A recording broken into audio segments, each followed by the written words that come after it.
How's it going, everybody? We got a special YouTube episode today. Talking Rainbow Warrior football. I am joined by a very special guest, Aaron Keo, former University of Hawaii Rainbow Warrior. Aaron, how's it going right now? I'm good, man. Doing really good. Glad to be here. Glad to be part of this process. Yeah. So it's been at least a decade now. I don't want to age you a little bit. I know, but at least a decade, right, since you've been a Rainbow Warrior. So just for the fans that haven't kept up with you throughout this process or throughout your time after you suited up for the green and white, what have you been up to? Nowadays, I'm a tattoo artist full time. I have a family of 2 boys, 4 and just over a year and a half. We have been tattooing for 10 years now, right here in Waikiki at Holomua Tattoo. Yeah. Nice. I mean, definitely going from being a violent player on the football field to, something more laid back and more about artistry. I guess, is there any skills, because again, at the end of the day, the University of Hawaii are football players, they're student athletes, right? Some of them might not be professionals. So is there any skills that translate from the gridiron to what you do? Well, I guess I would say it would just be like just the work ethic. Being a tattoo artist, I think it's like a complete 180 from being a physical athlete. Like the mindset is different. But I think if there's anything that translates over, it would be just the work ethic. Nice. Well, work ethic. We're here to talk about some football, and Hawaii, they're 4-2 now, coming off a very big win on the road at Air Force in Elevation. And I thought that was probably one of the best games we've seen from this program in a long time. What were your thoughts either watching that live or on the replay? Well, it's kind of funny because I was actually I was in the middle of a tattoo while the game was going on. So I had the game, we have the music playing here in the shop. I had the game on and I had an AirPod in, just listening to the game. I could hear everything that was happening. It was nice to see our offense be as productive as they were. I feel like prior to Air Force, I feel like the offense, I feel like they've struggled to find the end zone every drive. And I think with Air Force, they were able to capitalize on almost every possession that they had. And it was a slugfest. I think it was really interesting to see as compared to Fresno, where I feel like Fresno was definitely a defensive battle, where I feel like with Air Force, it was just back and forth on offense. And I'm just happy that they were able to capitalize pretty much on every possession that they had. Nice. But yeah, they're 4-2. They have a much needed bye week this week. 4-2. They're about 2 wins away from clinching a bowl game, and it's been a while since Hawaii has been in that Hawaii Bowl on Christmas Eve or around that time period. So, it's still halfway through the season, but at 4-2, have you already pre-ordered your tickets to watch Hawaii on before Christmas? I haven't pre-ordered my tickets, but if we make that bowl game, we're definitely going. My family and I were definitely invested with the boys and the team. We live right next to campus, so when I take my sons on a walk in the morning, we see the boys every morning, always say hi. So we have a connection with everybody. So if they make the bowl game, it'd be great to go and support and see UH back in a bowl game in Hawaii. Nice. Well, let's talk about it, because that would be that's that next check mark for Coach Timmy Chang, right? He was playing for the University of Hawaii, I think, when you were in high school or going to be in high school. When he took over the job for UH, the program was almost on its knees, right? Yeah. But he's kind of grown over the years. That first year, I really don't count that against him, because it was a tough situation coming in. Growing pains. No stadium, transfer portal, coach having to resign and all that. But what are your thoughts on him and his growth as a head coach? I think when you're coming in as a new coach and whatever kind of system was being run prior to coming on board, you're working with the players that you have, and you're trying to implement your philosophy, your kind of an offense. And like I said, it's growing pains, like finding the right quarterback, right? Finding the right receivers, linemen, talking specifically offense. And I think Chang has come a long way, and I feel like he's found a quarterback that kind of understands the system, and it's somebody that he can work with. And I feel like right now it's working in his favor. So, Aaron, you mentioned you live close to the school, so I see you at the game. I see you with the Ohana. I see you with the strollers. You're committed to coming to this game. I think you also watched the Portland State game instead of going to that VJ concert. Yep. So, you're committed to watching this team. What are your thoughts from this team? Because they're 6 games in, right? That's halfway through the season. What are your thoughts so far in the first half of the season? I feel like they've been doing really well, especially defensively. I feel like Coach Thurman has done even last year he did a great job on defense, and even this season he's doing really well. I feel like the defensive line is doing a great job getting after the quarterback. Everybody in that front has been just balling out. I know they're always rotating, but everybody that they're bringing in or subbing out, like, they're bringing the heat, and it's good to see. But I feel like overall as a whole, I feel like they've been doing well. I think offensively, like I said, it's getting into the end zone. So I feel like coming into the second half of the season, I think just clicking and then capitalizing on as many possessions as possible, it's going to be key. And I think coming into the second half of this season, I think if they're able to kind of find their groove and finish, I think that'll be important. Yeah, you mentioned clicking and getting into the end zone. In that Air Force game, we had 5 offensive touchdowns, 3 field goals from Kansei Matsuzawa, and I think Michael Alejandro threw for 457 yards, 3 touchdowns, and we got our first rushing touchdown of the season, which was crazy. We wasn't doing that, but I think one thing that some of the fans may, I understand the frustrations, right? But our offensive lineup has been kind of mix and match this whole first half of the season, right? Yeah. First game, Michael Alejandro's banged up, and then you got to bring in a backup quarterback. We got some receivers banged up. I believe Nick Senenko's still out, hasn't returned since the Arizona game. Jackson Harris, who's that true X-receiver that you need on the outside for the run and shoot, was in and out. And then also the offensive line, right? We had different centers, different left tackles, different guards. So as an offensive player, how difficult it is to kind of get clicking again when you have those missing pieces. Well, I think it comes down to practice and having players that understand the scheme, understand the offense, and it's just plug and play, like being ready, like when your number is called, getting in there and just executing, doing your job. I think that's what's important, and I feel like everybody that has had to step up in their moment has really done a great job at that. Especially on the offensive line, everybody who's had to fill in that tackle at guard, they've stepped up. And I think it's good to see that, maybe there's a couple hiccups, but still, we're still able to find a rhythm, still able to keep moving forward. Everybody can be a weapon. And I think just understanding the scheme, understanding the offense, understanding what your job is a big part in contributing and just keeping the machine going. And I think, this bye week is definitely going to help some of the, they played 6 straight games without a bye. There's definitely going to be some injuries, but this bye week now they can get clicking together, the practice going.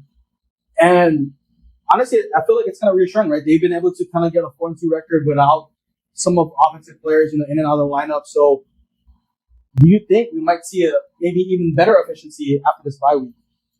I think this bye week is important. Number one, just to kind of get your mind right, get your body right. On one hand, I feel like when you come into a bye, we're coming off a win, coming off that momentum, and mentally just staying locked in. You want to start preparing for the next week. You have this time to kind of reset and just get yourself right. And I think it's important just to kind of like focus on finishing strong. Just picking up right where we left off, and just keep moving forward. Yeah. Let's kind of talk about the offense a little bit more, right? Because you got your playing start during the Colt Brennan era, right? Right. I think you graduated. We're not gonna talk about when you graduated. We'll keep that a mystery. But you got to play in that era with Colt Brennan, and also after Colt Brennan, when the running shoe was in its heyday. we kind of saw the run and shoot now with the University of Hawaii for a couple of years, and then Rolo brought it back, and teams brought it back. But every iteration is kind of different, right? As offensives change and different schemes, defense also changed, right? There's some modern fronts that they go against. What are some differences and similarities with this year's run and shoot offense that you see compared to years past? Well, similarities. I think I want to start by saying, like, the run and shoot offense that we have now is different from what we had with Colt. And this kind of goes back to Coach Chang, utilizing the people that he has and creating an identity with the guys that he has. So it's going to be different. It's a whole different offense, respectively. Their identity is going to be based on the players that they have and how they use them. But yeah, I think they're finding players in space, and I think they're utilizing some tight end sets, some double back sets, empty formation. I think recently they've also put in 2 tight ends, and I think it's kind of cool to see that chess match, right? So, what are some things you like with the way that they're running the current offense? I think it's the way that they're utilizing their players. I think that's, like I said, that is what is important. Like, what are the guys that you have? How can they contribute to the offense that you have going? And using that to your advantage. And then create, like I said, again, creating your own identity in the run and shoot. I want to give you a chance to kind of highlight some players that are probably not getting enough recognition or some love because they do some of the unseen things, right? The little things. So who are some players that you've been watching that you kind of enjoy? I would say one of the guys is, I don't want to say he's been unseen because he's definitely made some impactful plays. Receiver, Blaze Komoku, stepping up. That young man has done really well since he's come into the program, making that touchdown catch to potentially give us an opportunity to win the game against Fresno. Obviously, we didn't win, but for him to come in and score that touchdown for us, I think was huge. And I feel like in the years to come for him, he's gonna make an impact in the program. On the offensive line, I feel like the guys that have stepped up is Judah. He's filled in both at guard and center, and he's done a great job at it. And also Boogie Henderson over at left tackle, filling in for Brisky. I feel like those 2 men have done a great job at filling in and doing a great job on their assignments, protecting Alejado. I feel like Judah has done a great job, being able to play 2 positions, especially at center, where I feel like that's where everything starts. That is the brain. That's where everything stems from on the offensive line, starts at the center, regarding, calling protections. And then, everything from there just kind of branches out. And I feel like he's done a great job at filling in. It's unfortunate that Kual suffered a knee injury coming into the season, so he's missed a bunch of playing time as a senior. I've talked with Kual, and he's mentioned that, on film, like, Judah's done a great job. I know that Kual is hungry to get back onto the field, but he's going to have to fight for it. And, when he gets his opportunity, he's going to do his best. And he's converted D lineman. And I think for Kual specifically, I feel like it's a big deal that he's been able to convert from D line and plug into the offensive line and play really well. But he's going to have to fight for that position, because, Judah has made it hard for anybody to replace him, but still yet, what's the goal? What's the goal as the team, as an offense, and then in your position, and I think what's important is just to keep in mind what that goal is as a team, because, if the goal is to win, you have to support the guys that are out there. And like I said before, previously, when your number is called, get in there and do a great job. Execute your assignment and just play hard and do good, because and in an effort to achieve that goal, to win. Yeah, but speaking of winning, again, teams have a winning record right now, 4-2. They're entering this back half of the season, right? Fortunately, I think midterms are done now for his student athletes, so that's one thing off their plate. But How does this team continue this momentum, right? We've seen weeks now where they look good and then maybe have a setback, but how do they keep this up so that they can have the season that they want them to have? One game at a time. Obviously, the goal is to, it's been a while, but to make a bowl and then to be a contender in our conference. But it's one game at a time. Look at each game as the record, as your team record being 0-0, and just stack those wins one by one. We can't look ahead and focus on something else when you have whatever team. In this current situation, we have Utah State next. Utah State is the goal. That is what we need to capitalize on. Coming into the rest of the season, I feel like we have a lot of strong teams. I know UNLV is coming up, and they worked us last year with that quarterback. I know UNLV had something going on with their program, and that quarterback came in and really stepped up for the program, and he handled us. So I think coming into the rest of the season, like I said, it's just taking it one game at a time. And I feel like when you look at it that way, you handle it one by one. I think that'll build to the ultimate goal of 1A, making a bowl, and then 2, being a contender as like winning the conference.